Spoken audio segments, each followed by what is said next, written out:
觉睡得真舒服。大家好，我叫峰峰，是一只公狐獴，好高兴认识大家。咦，奇怪，吃饭时间到了，我的食物怎么还没准备好呢？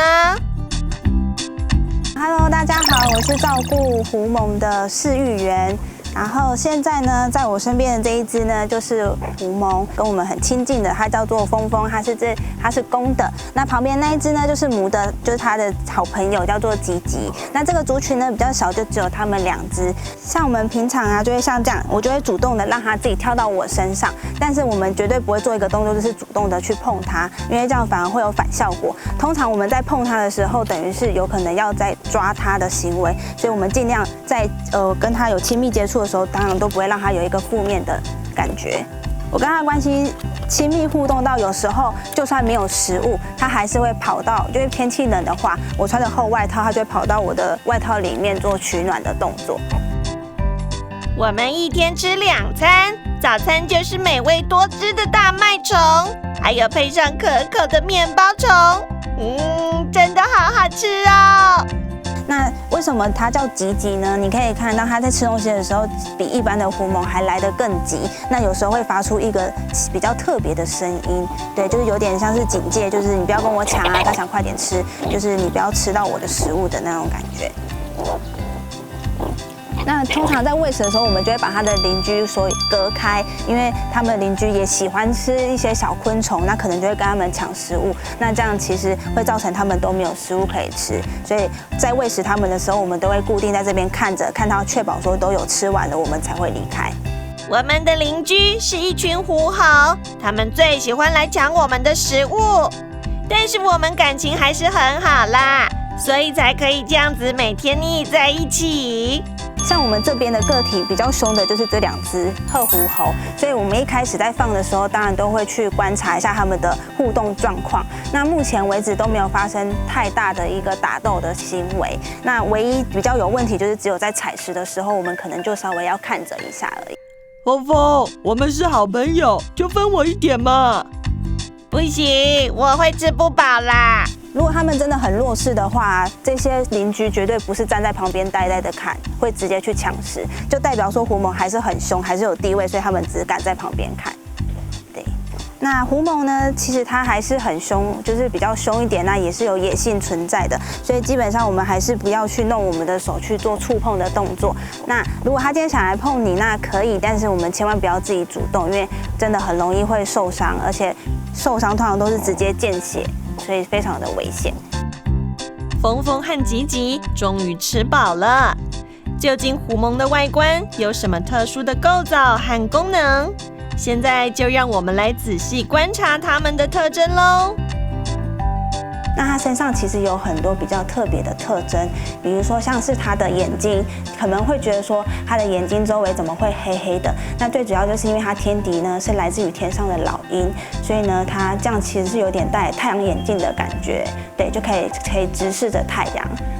再来是它的耳朵，它耳朵呢其实是半月形的。那很特别的一个功能就是说，它耳朵在挖洞的时候可以防止一些沙土跑到它的耳朵里面。那它其实会有一层膜的感觉，会自动的开合。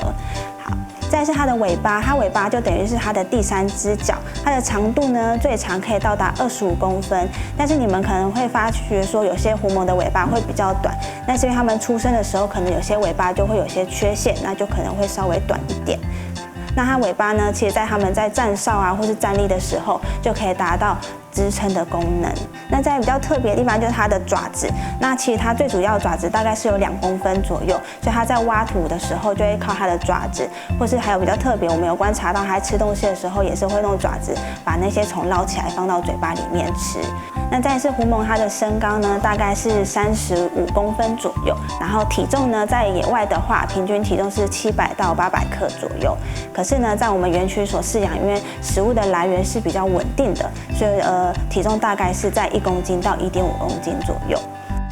那狐獴呢，它是属于母系社会，那领导的话，当然就是那一只母狐獴来去做领导。那它们族群最多可以到达50只，那里面呢，主要分布其实基本上是公的是比较多的，母的是比较少的。那因为那一只母狐獴，它可能发现，有别只母的出现了，它可能不管是不是它的小孩，它可能基本上都会把它赶出去。对，那为了是担心它自己的地位不保。再来是那一只母狐獴，它可能发现它自己老了，没有办法做繁殖，没有办法让它的家人越来越多，它可能自己就会退开，然后让家里的那只母狐獴起来，当成主要的母狐獴这样子。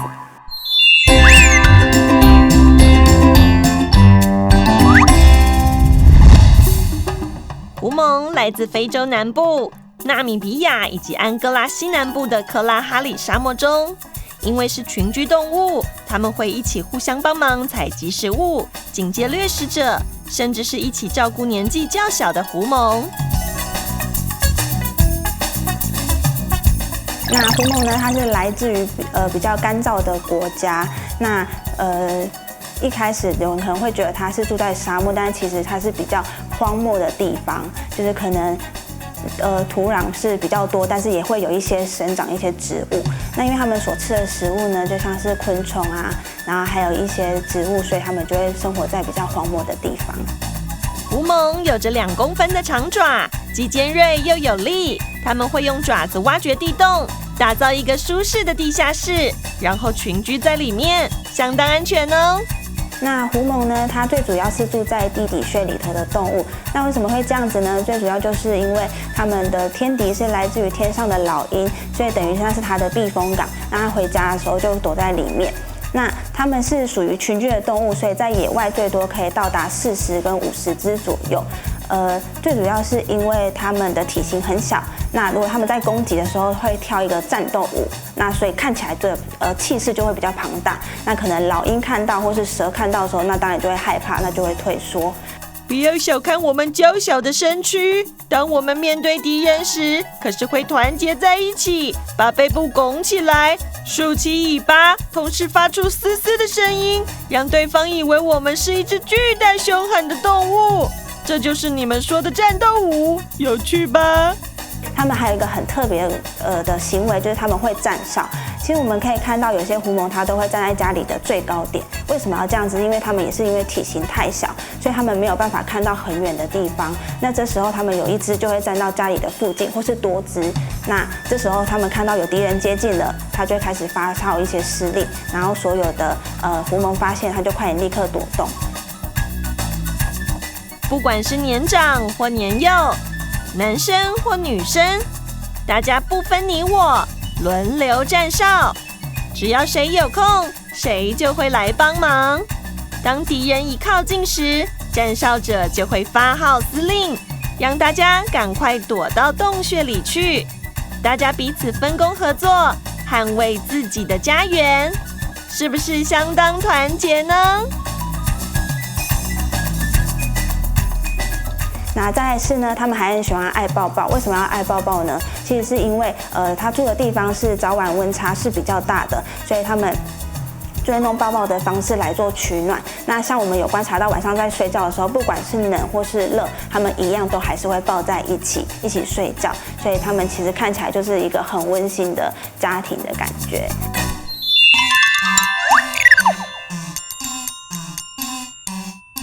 那像我们早上来工作的时候啊，不是急着就是喂食，通常我们来的时候一定要先做观察每一只狐獴的状况。所以早上来做观察之后，真的没有问题了，那我们就会开始进行下一个步骤，也就是喂食。那我们喂食通常是分成早上跟下午2个时段去做喂食。那喂食的话呢，其实一只平常我们大概都是给他们50克左右的食物，就像昆虫，不管是昆虫或是蟑螂啊，或是蟋蟀等等。那喂食的话，我们为了确保每一只狐獴都可以吃到食物，我们通常都是非常大量的分散的方式做撒食，然后让他们自己去抓，让他们自己去找这样子。那吃饱之后，我们也是会观察一下他们吃的状况。那看完之后，我们就要来去帮他们整理他们的家园。那其实狐獴他们整理家园是不用费太多的时间。那下午喂食的话，比较特别一点，就是我们可能去做喂食，跟他们做训练啊，或是做一些比较亲近的互动这样子。奇怪，狐獴看起来乖巧又可爱，为什么他们还要受训练呢？难道是要训练让他们乖乖上厕所吗？为什么要帮狐獴做训练？其实最主要就是监控它的身体的状况。那如果我们有帮狐獴量体重嘛，那在量体重的时候呢，就可以大概知道，这一只如果怀孕的话，它的体重可能就会比较重一些。因为其实狐獴怀孕初期的话，你会看不出它的肚子大小。你发现它怀孕的肚子很大了，这代表它已经快生了。对，所以其实我们都要固定的去量体重，大概知道它可能怀孕。再来是说，有些狐獴它会无缘故突然变得很胖，那可能身体状况就会有差，或是有些根本就没有采食，那它也会越来越瘦。所以监控体重是非常重要的。所以我们其实最主要的目的就是要去看一下它身体的状况是不是正常。那像这个呢，就是我们通常要在喂食的时候，我们会摇一下，然后就让他们知道，有食物可以吃。那他们比如说躲在洞里面，我们就摇，它可能听到声音就会出现。对，那所以我们通常在喂食之前，就是喂虫的时候，我们会摇几声，然后让他们知道有虫来了。然后像通常我们在训练会弄夹子去夹虫，因为避免说我们直接喂它可能会咬到我们的手。那这个呢就是指挥棒，也当然就是指挥他们到哪一个定点，就是我们想要让它做什么动作的一个用意。其实只要有食物，狐獴都会乖乖的听话，所以园区都会给予美味的食物当做奖励。那园区又是如何帮他们准备食物，照顾他们的健康呢？我是动物园的营养师，不管是天上飞的还是地上爬的，这些动物的饲料都是由我精心调配出来的，它们才能够健健康康的。那像狐獴，它是群居的动物，然后它原本是住在非洲的沙漠地带，它是用它的前爪去抓沙漠里面的一些小昆虫跟小型的哺乳类。那我们在准备食物的时候，就必须要把菜切得比较细，然后让它比较好进食，因为它的手掌跟嘴巴都是小的。那因为我刚才有讲到它会吃一些小型的昆虫，我们在动物园里面帮它准备的就是像大麦虫，有的时候我们也会准备小的蟋蟀或者是蟑螂，让它的食物可以更加多元化这样子。蔬菜方面的话，我们会依照季节的不同有所调整。像我们今天给狐獴准备的就是油菜，就是多汁的水果都会给他们吃。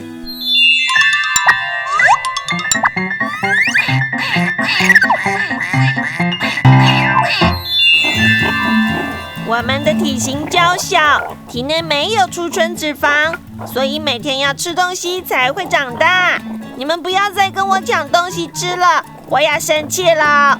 万一我吃不饱，营养不良，就有可能会生病，这样又要麻烦医生帮我看病了。我是园区里的兽医师，那我每天的工作主要就是，如果有动物受伤的话呢，我们会帮它做医疗的行为。那因为目前园区里面呢的狐獴都还蛮健康的，所以我们就拿一个娃娃来跟大家解释说，狐獴平常最常见的外伤，还有它的问题是什么。那我们在园区里面最常遇到狐獴受伤或是被送进医院里的问题，就是他们可能会群体打架，然后有一些打斗，造成它的一些外伤。最常出现的外伤会在头部或是鼻吻部，然后还有它的四肢跟它的尾巴。有可能是因为它在跑步的时候或是移动的时候，它尾巴是最不会注意到，所以最容易被别的狐獴攻击。那因为狐獴它是一个群体生活的动物，那如果说它因为受伤然后被带过来医院太久的话，那它可能就没有办法再次的融入它的族群。其实可能我们放回去之后呢，它原本的家庭就会觉得，它是谁？然后他怎么会突然间进来？他可能是别的家庭的狐獴，他们就会想要再去攻击他，或者是把他赶出这个家。所以呢，我们如果说送来的狐獴，它的外伤没有到非常的严重，然后它可能可以放回去之后，它可以自行的修复，或者是我们给它一些处置之后，它就可以修复得很好的话，那我们就会在简单的处理之后，还有给予它一些抗生素跟一些必要的药物之后，我们就会请饲养员把它带回去，然后还是跟它的家族生活在一起。这样子的话，就可以让它在受伤的这段期间，还是可以看得到它的家人。那我们会请饲养员定期的带它回来回诊，那我们就会观察它的伤口的变化，然后做医疗的行为。那如果说我们今天发现园区里的狐獴妈妈她怀孕了，那我们会先观察一下，看妈妈会不会照顾这个小宝宝。那如果说妈妈她都没有去理这个小宝宝，那我们就会把这个小宝宝带出来。但是如果说这个妈妈她是会去照顾小宝宝的，我们就不会再介入更多的人为行为，因为狐獴或者是其他的野生动物，如果说有人为的介入的话，他们可能就会弃养这个小宝宝，或者是他可能就不会理他的小孩，那他就会离开他。那这样子对这个小孩来讲的话，都是比较不好的。那如果说真的发现他遭到弃养，那我们才会把他带出来。我们是昼行性动物，白天都会出来活动晒晒太阳。每次吃饱饱后，最喜欢晒日光浴了。尤其是当有同伴站哨时，会让我们睡午觉睡得特别安心。现在轮到我当卫兵，这里就放心的交给我吧。那另外一点就是，不管是狐獴或者是其他的动物，或者是你们家里养的小狗、小猫，或者是鸟类，其实它们对于阳光的需求都是很重要的。那如果没有给它们晒充足的太阳的话，那它可能身体里面产生维他命 D 就会不够，那就会导致它有缺钙的情形。它的钙质不足的时候，它就很容易会产生像是骨折啊，或是我们比较常听到的佝偻症。所以提供充足的阳光才是最重要的事情。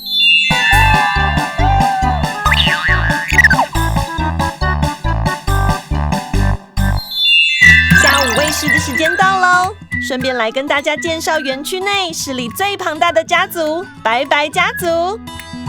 那这一只的话就是小姐姐，那这个家族呢叫做白白家族，那总共有11只，那领导者呢也就是小姐姐，那旁边这一只就是她的老公，叫做班多，就他们两个，就其他这些都是她自己生的小 baby。那最近有一只他们家的小只的母狐獴已经成年了，然后小姐姐已经把它驱赶走了。但他们这个族群还蛮特别的，就是我有观察到，像那一只母的啊，它会想要试着挑战小姐姐。那通常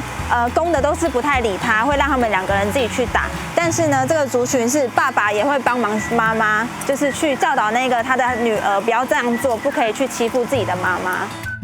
还记得之前介绍的峰峰和吉吉吗？为什么他们不能和自己的家族成员一起生活，必须要分开呢？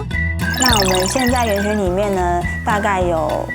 几个族群，但是我们都是会弄轮流放展的方式。那为什么不可以一起出去外面玩呢？是因为每一个族群他们的地盘性非常的强。那如果我们同时放到展场，你可能看到他们就会开始打群架，那就会兽医就会变得很忙，因为他可能就要去做医疗的动作，其实是比较危险的。那因为他们在打群架，也可能会造成他们紧迫，就是他们可能会很紧张，那也会引起他们的死亡。所以我们可以的话，就是都会把它做分开放展的方式。那他们其实还有一个很特别的，你们可能会觉得说，狐獴要不要洗澡？因为它味道身上很重。但其实他们不喜欢水，可是他们是会游泳的哦。他们其实就是不太会主动去接近水而已。一样在下雨的时候，他们其实也都是躲在地洞里头的。对，他们其实本身不太喜欢水。地洞对我们来说很重要，除了可以躲避天敌之外，下雨也可以躲雨，天气冷更可以保暖，避免生病。园区还贴心的帮我们设计了一个防护罩呢。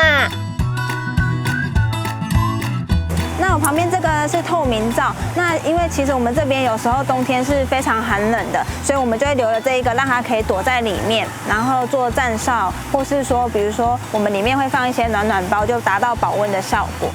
那记得来看狐獴的时候呢，不要做喂食的动作，因为如果你可能像我们狐獴主要吃的食物是比较肉食、比较昆虫，那你可能喂了一些不属于这些东西，那很容易会造成它肠胃上的不适，或是很容易就造成这样生病。再是呢，在看狐獴的时候啊，也不要想说很有趣啊，就可能随便拿石头闹它、丢它，或发生一些奇怪的声音，这样狐獴它反而会感到很紧张，会立刻躲到洞里头，或者说它紧张非常紧迫的时候呢，也会造成它们生病的状况发生。那有时候会到达严重会休克的问题。